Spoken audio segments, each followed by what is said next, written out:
Hi, and welcome to the Listen to Your Footsteps podcast hosted by myself, Kojo Buffer. The podcast is an extension of my recently published book with the same title, a collection of essays, reflections, and poems on a range of subjects including fatherhood, identity, parenting, music, etc. My guest today is Mohale Mashigo, the quintessential storyteller. She's a singer-songwriter as Black Porcelain, author of the novel The Yearning, and Intruders, a collection of short stories. A writer for the South African comic book series Kwezi, and she also recently contributed to Marvel's Marvel Voice Legacy #1. I met Carol on Twitter, and over the years we have become friends, and I've loved watching her evolution and growth. In this episode, we talk about how a Soweto girl ended up in Cape Town, transitioning from songwriting to other forms, and Afrofuturism's place in the contemporary African society. Please enjoy.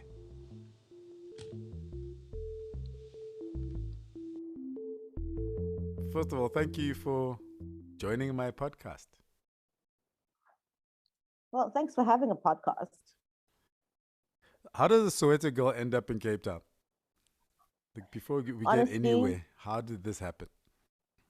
I was at Rhodes University. I was supposed to be doing a 4-year degree. I hated journalism. I needed a way out. And Red and Yellow, the marketing school, showed up one day on campus and were handing out these forms. And one of my friends, Nicole, got the form and she said, "Care, I found a way for you to leave." And so I filled this thing in and I got a bursary and I left. And Red and Yellow is in Cape Town and I've just never gone back home.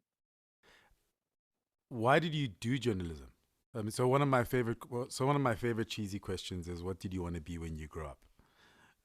So how did you get to journalism in general? I got to journalism because my dad wanted me to be the Oprah of something. And he worked at the SABC. The SABC was going to pay for half of my tuition. So I kind of didn't have a choice. I was originally going to do advertising, but when I was little, I wanted to be a firefighter. I wanted to be a hairdresser. I wanted to be a woman who carries a briefcase and goes into a skyscraper and runs things. I didn't. So I had all these crazy dreams, and my dad was like, "No, journalism." And so you didn't finish your journalism degree? No, so it was supposed to be a 4-year B journey, and I just left with my BA, and I ran. I took my shoes off so I could run faster out of Grahamstown.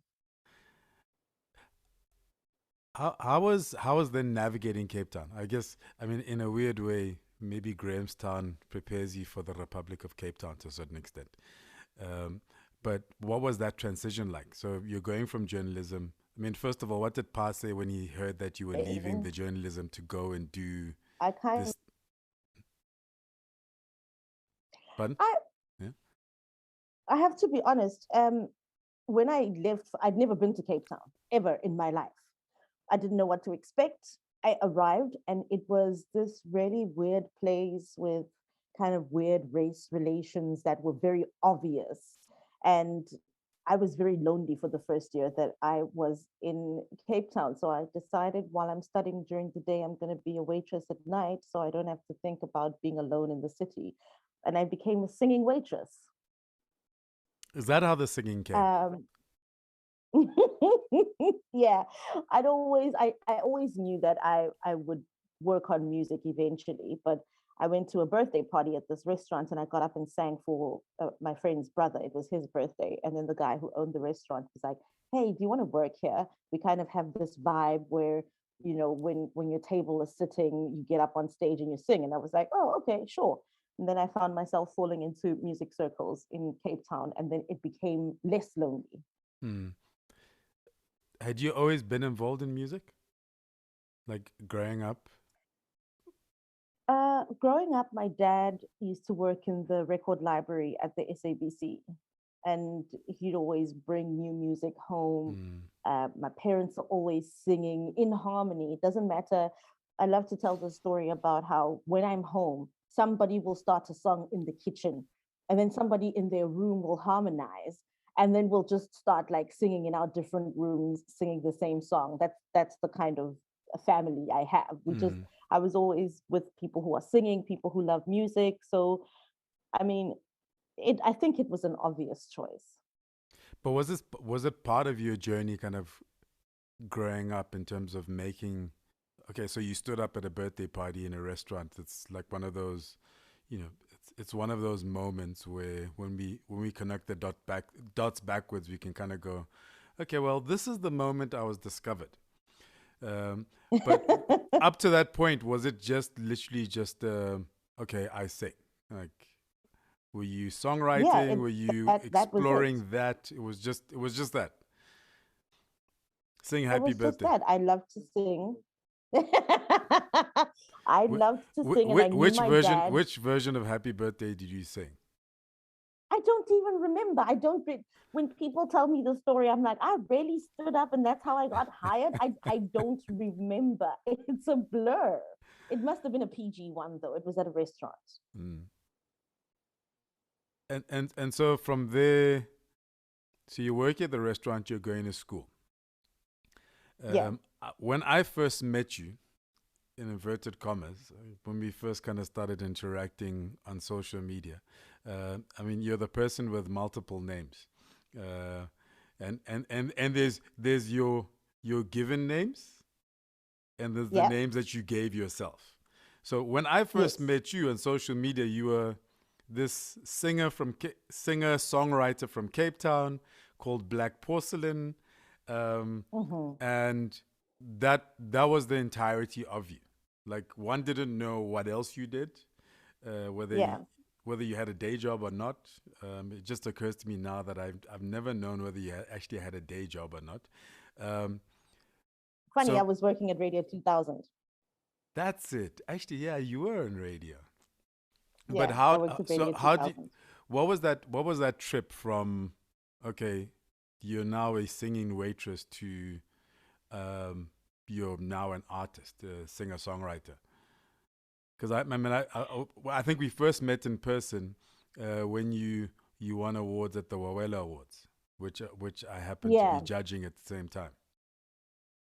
it's so funny because had I not gone to Red and Yellow, I wouldn't have started my career as a musician. So what happened was one of the girls in my marketing class, Tess, kept saying to me like her boyfriend is a producer. He's got this really rinky-dink setup, but I mean, if I ever wanted to work on a demo or whatever, he's the one. And I met him, and my life was wild at the time. I was studying, I was taking piano lessons, I was a singing waitress, and then I did some vocals for Galen. And I mean, his setup was really rinky dink. It was he turned his wardrobe into a booth, Mm. and you couldn't breathe while you were in there, but you also had to sing. And occasionally I'd be like, I think I'm gonna pass out. I need to like get out.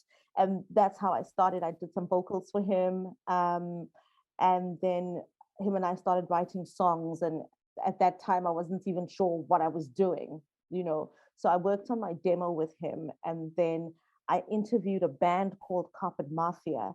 And one of the band members became a friend of mine, Chris. And Chris kept saying to me, like, I really want to work with you on your first EP. And I was like, Chris, what is this EP stuff? Come on now.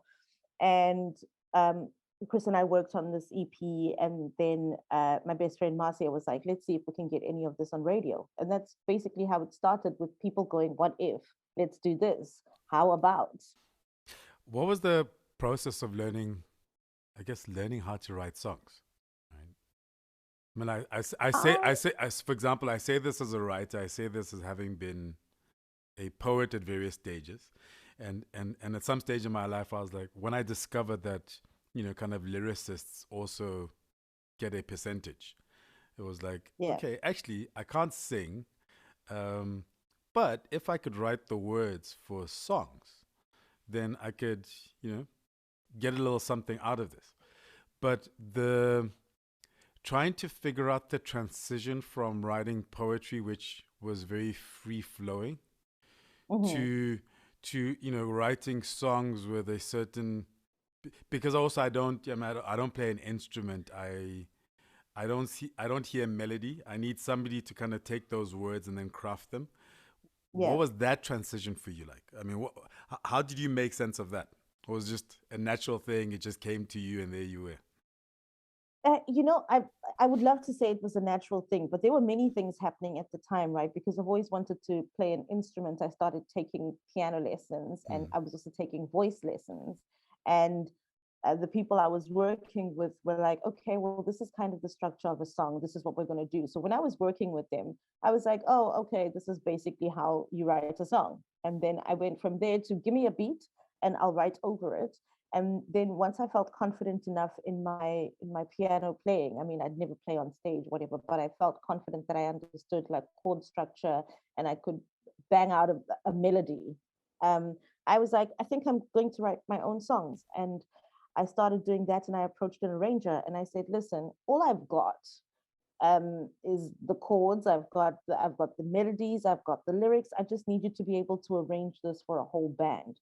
And so it sometimes feels like it came naturally, but it happened in steps with working with different people who kind of showed me, okay, this is the structure, this is the general structure of the song. And I went from writing over beats to writing my own songs on the piano and then giving it to an arranger and saying, play this, like arrange this for my band.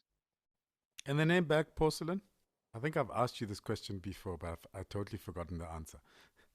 Where did the name Black Porcelain come from? It's such a lackluster answer. When I was an angsty teen and I thought, we all go through a poetry phase. When I was an angsty teen and I was writing angry poetry, I wrote all of my poems were bad, right? And I think by the time I was like in matric, I was like, oh no, these poems are bad.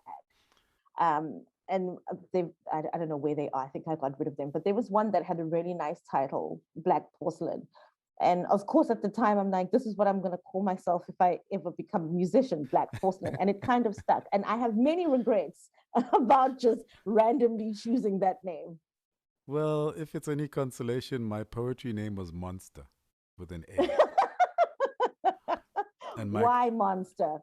And my company was Monster Funk Productions. Why Monster?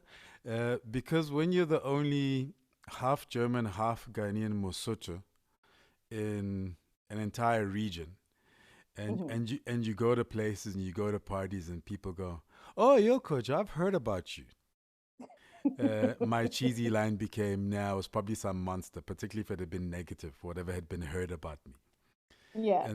And so I was like, okay, because I wrote the angsty poetry, but I was like, okay, initially I was going to be a rapper, and when I become an artist, I'll call myself Monster. And my company was called Monster Funk Productions. Well, you see, your answer is better than mine. Mine was just, I liked the title and I decided I was going to keep it. I mean, I think I'm gonna jump around a bit.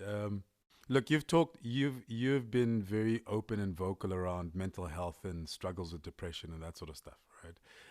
Yeah. And I find that, so I also wrote the very kind of angsty. I always joke and I say I did teenage angst really, really well, right? And so that's how I got into writing poetry. And later on, when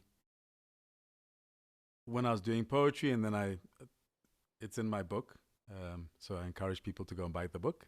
Buy the book. But when I was kind of doing poetry and performing poetry, I ended up in rehab. And when I came out of rehab, one of the things that I found hardest to do was writing happy, if that makes sense, or like writing not feeling down, not writing feeling no angst or anxiety, etc. How much?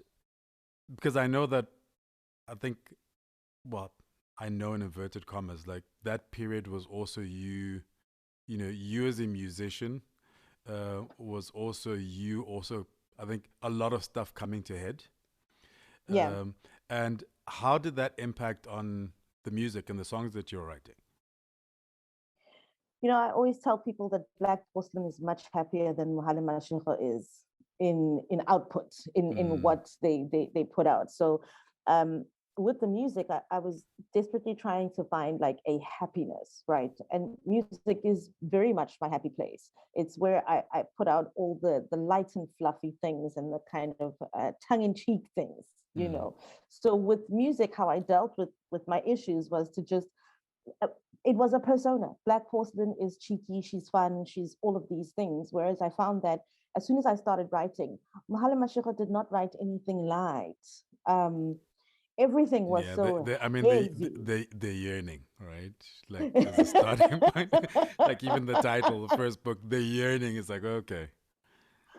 Yeah, so I like to think of Black Porcelain and Mohale Mashigo as really, you know, different sides of the same coin. I guess I'm the coin. Mm. Um, and so with music, it doesn't matter what I do. If I sit down, I have such happy, old timey melodies. You know, it's like I don't know how to describe it. It's like it's got a little swing to it. It's fun. Even Mm. if I'm dealing with heartbreak or breaking up with people, it's always got like a little fun kind of okay, okay. Whereas if I sit down and start writing, I sometimes have to step away and go, what is happening with me? What is this darkness that always ends up on the page? So I think how I deal with things musically is very different with how I deal with them when I'm writing as an author.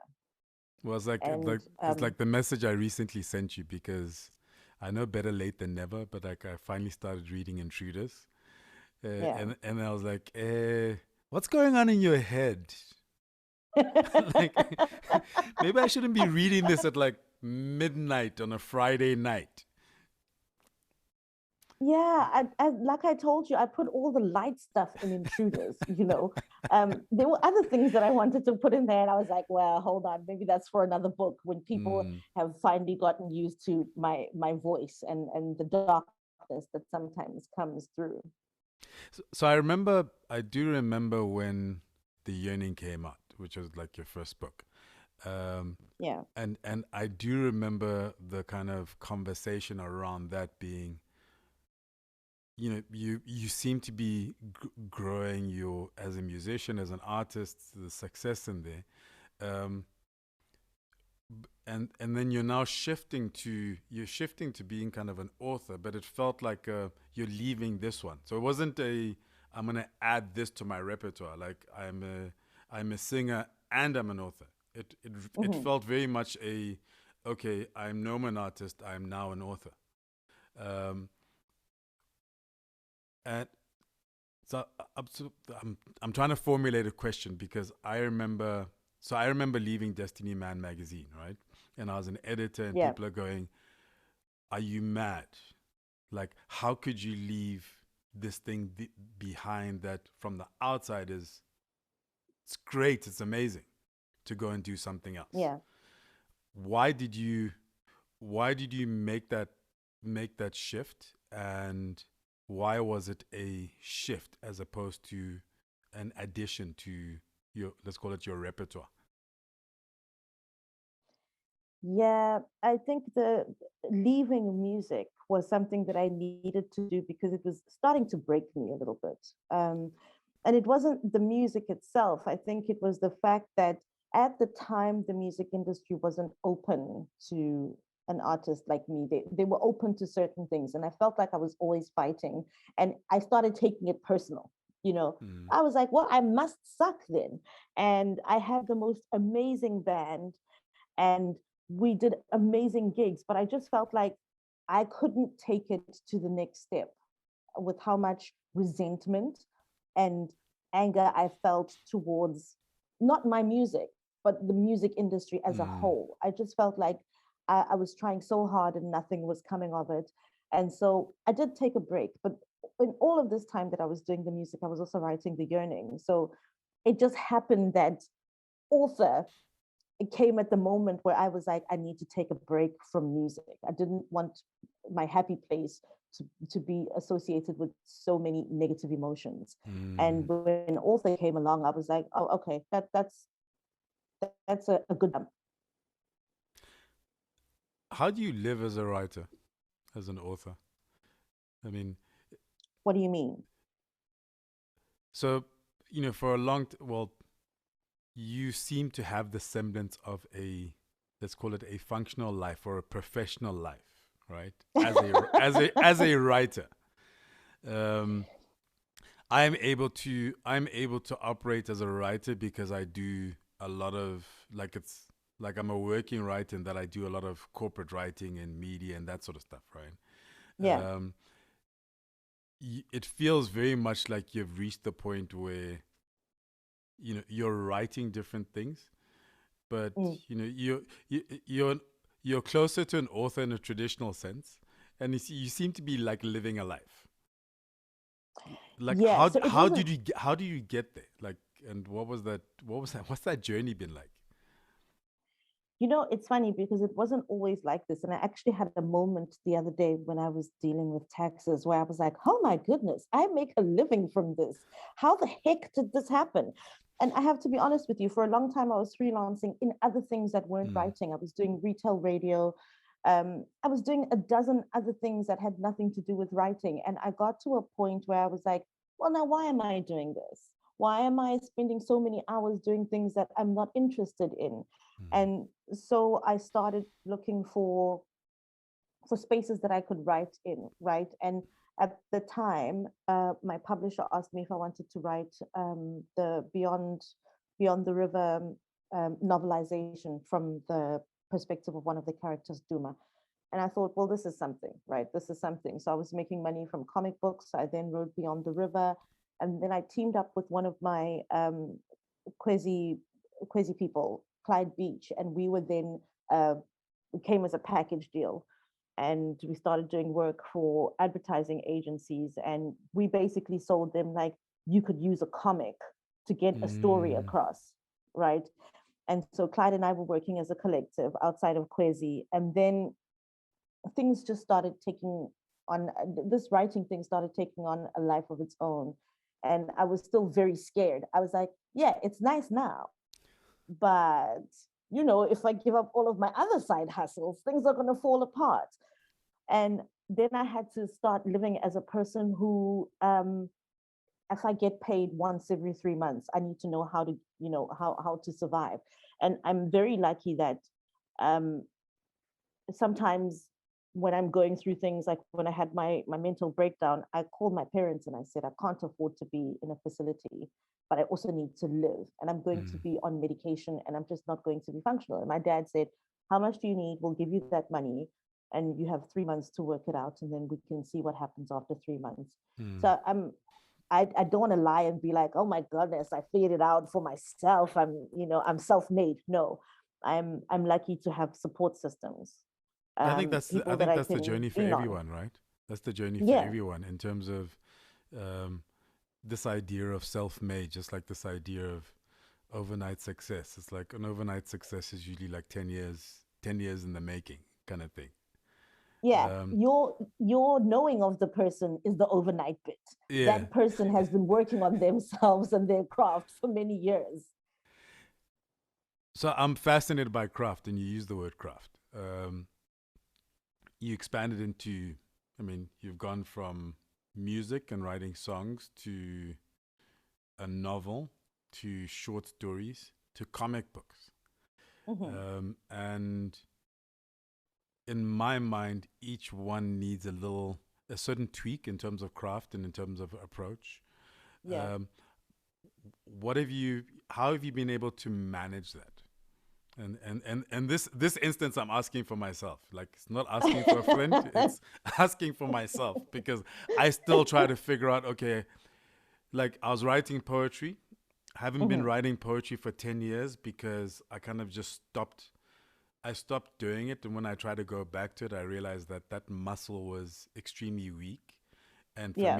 for me to get back to where I feel I was, I would need to then focus on writing primarily poetry. So for me, one is I can't afford to be precious about um, well, I'm writing a novel. I can't afford to be precious because at the end of the day, this is still how I pay my bills, Mm, right? I mean, it's all art, it's all lovely, it's all we're creating whatever, but I still need to pay the bills. And the other thing is, I like to think of myself as somebody that plays different instruments, but it's all music. Mm. So maybe writing comics is playing the flute, you know, um, and writing short stories is like playing the drums. And I like to think at the end of it, I'm a storyteller. I'm just using different instruments. And Mm. I think it was really difficult in the beginning because comic books are they're just a wild place, man. It's wild because you have to collaborate with other people, and I'm used to the solitude of writing by Yeah. myself. Yeah. And so I think one of the things I had to learn was there are many people in this process, many people that I will never see or interact with, especially when I did the writing for Marvel. I basically made up a story.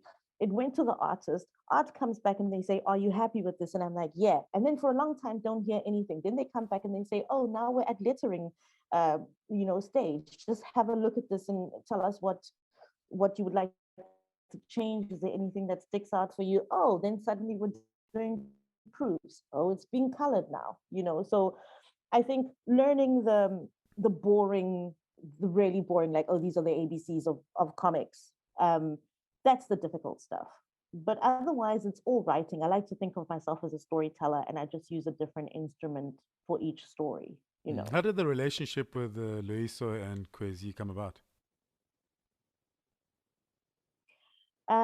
it was at FanCon. I don't remember how many years ago. It may have been in 2016 actually, and I was supposed to interview them and another Nigerian collective that was also working on comics, and it was supposed to be Afrofuturism What What. And then what happened was the Nigerian guys didn't arrive. Something about visas. It was all very like haphazard at the time. Like I've done all of Mm. this research, and they're like, "Oh, it's just you and the crazy guys now." And we sat down and we really vibed. It was a very nice conversation at FanCon. And I had been reading Kwezi at the time, and I could tell that they didn't have a writer. And Mm. so we had a couple of drinks, and then I said to them, "I think you need me because your comic is pretty, but I can tell you don't have a writer, and Look everything at is you. messy." Look That is at not you. how you that is not how you apply for a job. And they resisted because Clyde and Loisa have been working together for so long, they didn't know what a third person would do to the mix. Mm. They resisted and I persisted. And I can't remember what happened. I can't remember what happened, but they suddenly went, "Oh, I commented on something that happened in issue 4, I think." And I said, "Am I wrong? But was this really crazy coming up against his ego or something, something?" And they were so impressed that I could read the subtext that they were like, "Oh yeah, you should work with us. You see our genius."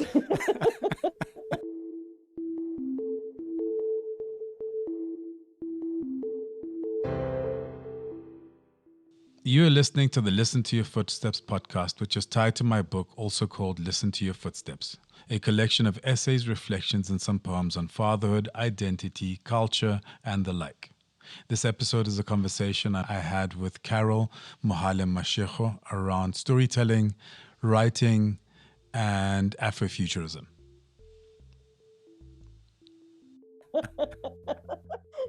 That's how I got the job. And Marvel? I mean, I know I'm jumping around quite a bit, but Marvel is, but it's kind of a big deal, right? I mean, It, to you know, to it to is a make big that deal. transition. You It is a big deal to go from working on our independent comic to, hey, now you're working with one of the big, comic book people. And this all happened really the first Comic Con that happened. I said to Loisa and the guys, I said, we're going to have access to people from DC and Marvel, and we just need to keep persisting. yeah. And so I met one of the guys from DC and I kept just emailing him. "Hi, Ben, this is what I've been working on. Hi, Ben, just in case. Hi, Ben, just in case." And you know what? Ben at DC actually, he gave me a job. So I've got a DC thing coming out soon. But Oh, dope. with Marvel, it was because I think my friend Lauren Bierkes had done something for Cereal Box. She'd done a Okay. Jessica Jones Cereal Box Okay. collab, and they were looking for other people. And she said, "Hey, my friend Mohale Mashiko is good for this job." It was the Black Panther job. And then I was on Marvel's radar after doing Black Panther with them and Cereal Box. Yeah. I guess it was, I guess from their side, the fact that they got, I guess, Ta-Nehisi Coates before and then Nnedi Okorafor, at least it looks Mm. like, and it feels like they're starting to open up. I mean, they're starting to open up a bit more in terms of recognizing that there's voices beyond the voices that they've traditionally followed or they've traditionally Yeah, collaborated with. it's really cool as well because at Marvel you could work with somebody that's like in Portugal or whatever, and you're Mm. writing the story in South Africa and they've got the thing over there. And I am really enjoying being part of them wanting new voices, wanting a new point of view, which is how we came up with Harrisburg's Nichelle Wright, a local Captain America that got us a lot of hate, but um, I'm very excited that they're open to trying new things with new people. So the one thing that I found interesting, because so I'm a what's her name, Nnedi Okorafor fan, and I love her books. Like I love Mm, Binti, and I'm actually reading Remote Control right now, um, and she was involved, and she's been involved with Marvel, and yeah, then finally catching up with Intruders, and in your intro, where you talk about, which is something that I always felt like there was all this attention on Afrofuturism, right? And this is yeah, in leading up to Black Panther. So if you look at Afropunk, if you look at the aesthetic that's been coming out, um, so I'm a Black Panther fan, yeah. but I was a Black Panther fan. So the first black writer for Black Panther was Christopher Priest. Hmm. And so I was a fan of his before we got to Ta-Nehisi Coates and that sort of stuff. But Nnedi Okorafor she writes about this whole idea of African futurism or Africa I think Africa Jujuism, Yeah, where she talks about the Afrofuturism for us as Africans, particularly us as Africans living on the continent. mm, It's still a Western influenced perspective on what our future would look like as Africans. Um, and absolutely. and I shared a blog post on that, and I read it a couple of years back. But it was interesting for me now reading Intruders after the fact, where you explore the same things. You just Mm, didn't give it a name. So she kind of came later and said, okay, here's my ideas for names around it. I mean, you gave us the liberty of coming up with names, which I don't think is always the best thing. But I mean, what are your thoughts on that now? Like, have those thoughts evolved? Maybe unpack because not everybody's read the book, but unpack what you were saying in that around this Afrofuturism. So when I started hearing Afrofuturism, right, it was from advertising circles, the Tumblr kids, and I was like, hold on, what is this thing? I see what you're saying, the aesthetic Sabo, Janelle Monet, whatever, Hmm. but what is it exactly? And I'm really uncomfortable with just picking up and parroting things. Um, and so I went and I looked at this Afrofuturism, and I remember researching and going, but who came up with the term, whatever, and everything that people were saying, and what the person who coined the term, Mark Derry, said was not computing. And I was like, we love to do this thing, especially in South Africa, where we just pick up a thing and run with it, Hmm. you know. And when I was writing Intruders, I knew that somehow somebody would use that word, and I was uncomfortable with that word being used in relation to my work, Hmm. especially the Intruders work. And so I needed to write this essay. And I almost didn't include the essay because I was like, I don't want to be involved in discourse, you know. Oh, I don't want to be involved in discourse. I don't want to be sitting at the table with the smart kids. But I sent the essay to my publisher Andrea, and she's like, "You need to include this in here. That's an Absolutely. interesting thought." And I was like, people are going to try and discourse with me." And indeed, when the essay was published by JRB, people try to discourse with me, and I was like, no, not interested. I said what I said. Argue amongst yourselves. Um, but really, for me, Afrofuturism, what it was a reconnecting. It was definitely for the diaspora, right? Which is great, because not everything is for everyone. Yeah, Blackness and absolutely. Africanness is not a monolith. And when I write, and I was also wondering why Afrofuturism? Why can we not imagine a now? You know, why can we not reimagine a now? Why can we not throw all the crazy, fantastical things into a now? Why this concern with the future? And even this futuristic thing was very much like African people are suddenly super wealthy and they have all of these machines, but you know the technology is used for good stuff because technology has historically been used in a violent way against Black and African people. But I wasn't interested in that. That's so boring. It's so boring. Like I love Black Panther and I wrote Black Panther and I enjoyed it. But when I was thinking about my own original writing, I couldn't find a space where I tried to reimagine people wearing their cultural outfits because I see it every day, Yeah. reimagining Yeah. people speaking their mother tongue. I live it, you know. So all of the kind of things that make Afrofuturism just didn't work for me. I'm an African living in Africa, so I don't need to use my culture as a costume. I don't need to use it as a point yet discourse. I don't need to use Africa as as a country. I don't need to use Africa as imagining a future, you know, Yeah. because people are like, oh, all of this futuristic stuff. I'm like, well, actually, we have contemporary Africa. We have Wi-Fi too, you know. It's just like whenever Afrofuturism um, imagines Africa, it's almost like nothing was happening here. And then a super important thing happened. And now in the future, we're like a superpower. And if Yeah. we think about what it means to be a superpower, also, it's like absolutely not. What kind of violence do superpowers impose on other people? What do you know what I mean? I just it was a Western reimagining of Africa. And I listen, I love reading Afrofuturism and I can read it and also critique it. But I don't think what I write is Afrofuturism. And I Yeah. wanted people to know that I'm an African living in Africa and surely what I'm writing is something else. Yeah, and I mean, absolutely. I mean, Afrofuturism, everything does have its space, right? Everything does Yeah. have its place. I always say, for me, one of the greatest ironies is that kind of Black Panther, which is now the ultimate symbol in in blackness and what the future will look like, was created by two white American middle-aged men.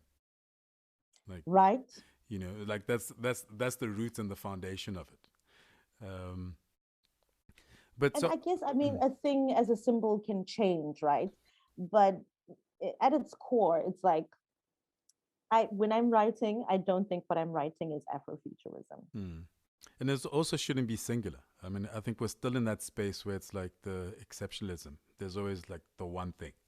Like we Yeah. can only have one, we can only have a Black Panther, we can only have a Kwezi, or we can only have a Mm-hmm. Serena Williams, and then once she's retiring, then we have a Naomi Osaka. It's like we can only have one, and it's like actually no, like we are as multidimensional, if not more so than anybody else. Yes. And I've always believed, one of my big beliefs is that, like, if you just look across this continent, I mean, we have inspiration for superheroes galore. From in Southern Africa, the focus is on Shaka, but I mean, we've had Mushweshwe, we've had, what's it, Nana Prempeh in West Africa, and the Mau Mau in East Africa, in Kenya, and there's just such a richness that we can draw from, and create these stories, Mm. like create these reimagine those people as whether it's current or future superheroes, and then that for me is kind of futurism from a purely African perspective. Yeah, and I think when I wrote the stories in Intruders, I was very much like, you need to remember whenever you're reading this that this is in contemporary Africa. Um, it's not, oh, it's in a rural town or whatever. Even if it is, it's still a contemporary South Mm, Africa, and that was yeah. very important to put across because hey, Afrofuturism does Mm. interesting things. Look, what I loved about it was the subtleness of it. So it's set in Soweto, it's set in Joburg, and I understand that space because I live in that space. And then in the little things, it's like, okay, yeah, it's my Joburg today, but there's something slightly different. All of a sudden Mm-hmm. somebody's all of a sudden somebody's sprouting wings. you know, uh, and and that subtleness of it, which for me said kind of like, yes, it's a contemporary world, but also it It's could be fantastical. fantastical, but it could also be a future world. It could also be a contemporary world because even within the contemporary, there's a lot of stuff that we can't explain. Mm. I mean, I believe that there's a lot of stuff that kind of goes on that we can't explain that we generally don't know about. Um, just because I also, like I'm one of those, like the potential of the human being. Yeah. I suspect that we're a lot more capable than we think we are. And so, yeah, if we're gonna sprout wings, why not? If we, When if I we're gonna was in read minds, France, why not? when I was in France, somebody asked me, so obviously the wings are a metaphor. And I was like, why? I mean, for real, she had wings. Yeah. And they were like, oh. I was like, yeah, wings. She can fly. Well, I was just And like, they were okay, well, also shocked. They were like, we she thought can it get was a away from this metaphor. drama and literally fly away. Perfect. Like, Exactly. It was not a metaphor. when are you gonna go back to your happy place? And I've harassed you about this before. When am I going to go back to music? Yeah. Um, I've actually dusted off my crappy keyboard and I've been, just messing around on it. And I think it's I going also back to have, I think it's going back to happy place where it's not necessarily about career, yeah, but because I know that it's your happy place, and you've said right, it's your happy place. So you can only leave, or one should only leave those things alone for a particular period. I was having a conversation with Zakes, and he said, I don't know what it is about you youngsters wanting to give yourself labels. In my day, if you were an artist, you would paint, you would play jazz, whatever, and you'd also be a sculptor, and you'd do all of these things and write plays. That's what it means to be an artist. You don't need I should labels. just say your name dropping Zakesum Da there, but just for clarity for everybody. But He's my BFF. carry on. And after I had that conversation with him, I was like, yeah, I guess I have been like, okay, I stopped the music and now, I'm a storyteller or whatever, but my music is part of my storytelling. Mm. And so I went and dusted off the old keyboard and I've been playing around on it. And now I just want to create music for me. And if I ever feel like bringing the band back for a night or two, I'll do that. But I never want music to be a career again. There's somebody that I follow, Austin Kleon, who wrote those books, Deal Like an Artist, and he's I think he calls himself an artist who writes, or a writer who draws. Mm. Um, but one or two kind of blog posts and one or two things that he's written is around this idea of having hobbies. Like, I think we've created a world where we find ourselves in a world where everything must be monetized, and it becomes a problem when we start, kind of discarding stuff purely because it's, like that is X was saying, like, we're discarding it because like, I can't figure out how to monetize this. So I'm Yeah. going to go focus on the other things that I can monetize. And there's a lot to be said for, I mean, in the old or not so old days, like we used to put our hobbies in our CV, right? And you'd have reading and watching TV and random things Yeah. because there is a place for doing things for the sake of doing them, and Mm. for the enjoyment of it, as opposed to just, okay, what am I doing? Like, am I monetizing this? Am I creating videos? Am I doing X, Y, Z? Yeah, and I think once the hardness from resentment around music, once it kind of melted away, I was like, why am I still staying away? I mean, I don't want to be on radio. I don't want to, go on tour with my band. If that happens, that's nice, but that's not the Mm. aim.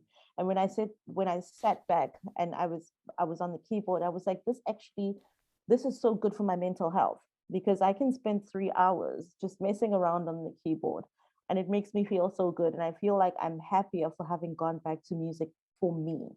Mm.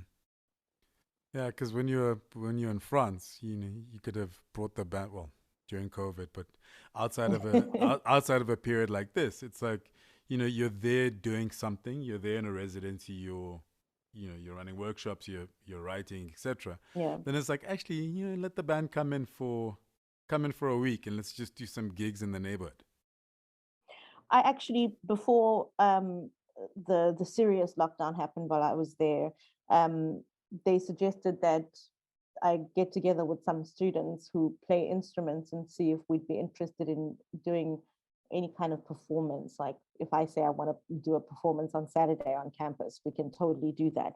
And then of course we couldn't be on campus anymore. But that was Mm. something I was looking forward to, because I'm not doing it for money. I'm doing it purely for enjoyment and playing music, making music with other people. So what are So that you working? almost happened. No, what are you working now? So I mean, what's right now looking like? We have the same publisher. Did she I send you No, to no, ask me? she didn't. But because you were trolling me, and I was on deadline, I was following the schedule that the publisher gave me, and you decided to troll me. I have to ask this question. And you met your deadlines and I didn't. Well, what I'm working on right now is supposed to be the second novel.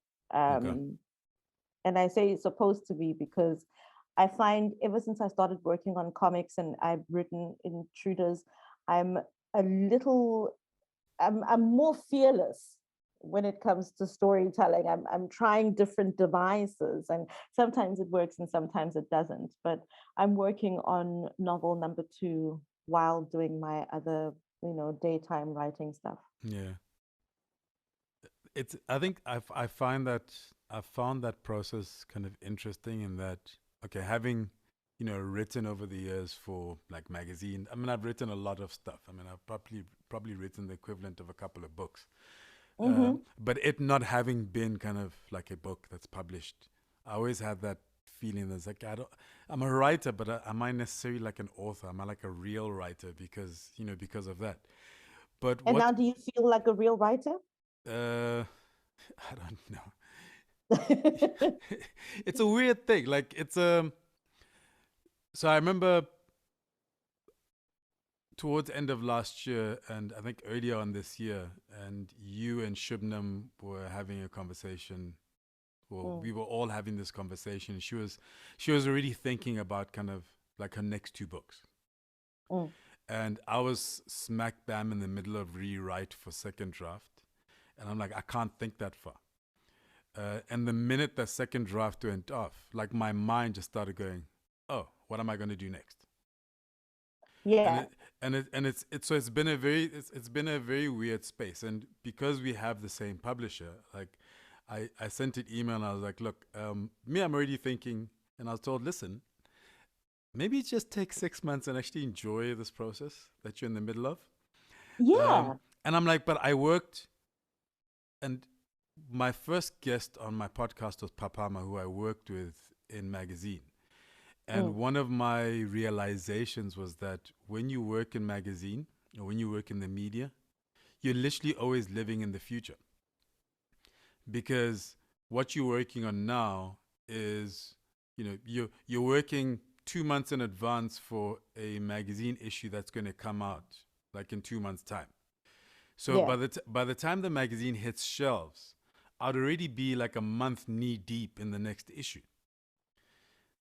And I realized how much I kind of absorbed that, because with this book immediately I was done, and then they kept sending back, they send me back proofs. I'm like, guys, listen, I'm done. I'm just gonna want to change everything, so stop sending me stuff. I'm already Yeah. thinking You about need okay to when the switch book, off your magazine brain.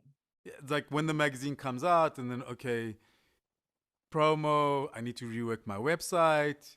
I need to start a podcast, or I need to do this. I need to do that. And just pulling myself back from that, like it's still a journey I'm going through. And at the same time, I'm going, do I want to try short stories? But short stories are hard. That means I actually have to work a lot harder at it. Maybe I should just do another essays and reflections, because that in its own weird way is easier for me. Well, because it's what you do, right? Even when you write your editor's letter, Yeah, it's like it's reflections. yeah. I think you should write short stories. But you can start thinking about the short stories while you're still enjoying this journey of, oh my goodness, my first published book. I'm going to do these interviews. People are going to ask me to write other things. You have to enjoy that moment because you only get to be a debut writer once. Yeah, I guess. I guess. I I lived with the yearning for so long. And even now, sometimes I'm like, I miss people saying she's a debut novelist because now they're just like, it's Mohale Mashigo. It better be good. Yeah. Yeah, So enjoy it. Enjoy maybe my it. next thing is a debut novelist. Maybe Oh, look that's at you. You just want to debut yeah. forever. So I'll just keep changing forms so I can be like the debut for each one. Well, just enjoy the real debut. This is like you saying you want to turn 21 every year. So enjoy the real debut, the real 21st. And then you'll see how much easier it is when you go back to that writing space because you've enjoyed the whole process from beginning to end and how it feels when the book is out in the world. Mm, yeah, it's still very well, not very, but it still feels a little surreal. But I do find myself more and more, if I happen to be in a space, going into bookshops and just kind of like wandering around, trying to be very discreet about where's my book, where's my book, where's my book.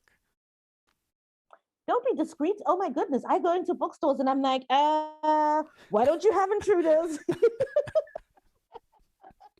Yeah, Marcia has banned me from doing that because my dad does the same thing. If he walks into a bookstore, he's like, why don't I see any Mohale Mashigo here? What's happening? Yeah, that's the way.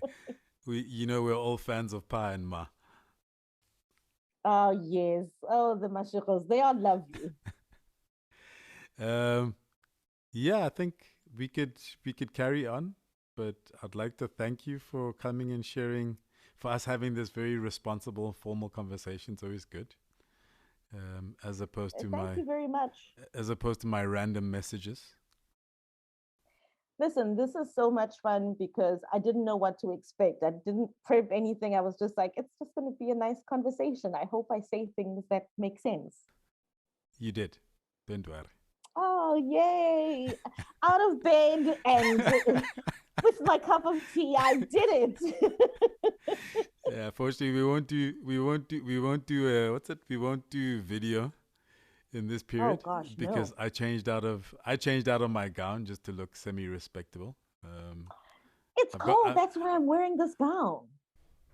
Oh yeah, you guys are finally getting some cold after you've been cocky about the weather for the last couple of weeks. We shouldn't have boasted because now it's Welcome, terrible. welcome, Gemaria. Well, you know what, Kojo? I actually wanted to say congratulations on your book and welcome to this side of literature. Cool, thank you, It's man. lots of fun. And I still don't know if I want to do the running around the circuit, but fortunately we have COVID now, so I have an excuse. Yeah, because the circuit can be quite Because you exhausting. used to give me a hard time about that, and I used to do the same in reverse. So now I have an excuse. Get COVID. Yeah, exactly. Now we do have an excuse. So now we Mm. do things like this. And I find this much nicer because I don't have to get out of my house and Absolutely. drive to somewhere. Absolutely. So I got messaged about an interview this morning, and they're like, "Do you mind coming into our studios?" And I was like, Oh "Have no. you guys heard of a third wave? Either Exactly. can we do video, or can we just do it?" I'm like, I appreciate the interest in hearing me talk about my book, Hmm. but yeah, I have a wife and kids, and I'm trying to stay in my bubble as much as possible. Exactly. We should all be on self-imposed level 5. Yeah. Well, some of us have been living level 5 for a while, even before it had a name. Oh, So I think we're okay, all right. overachiever. Thanks, thanks.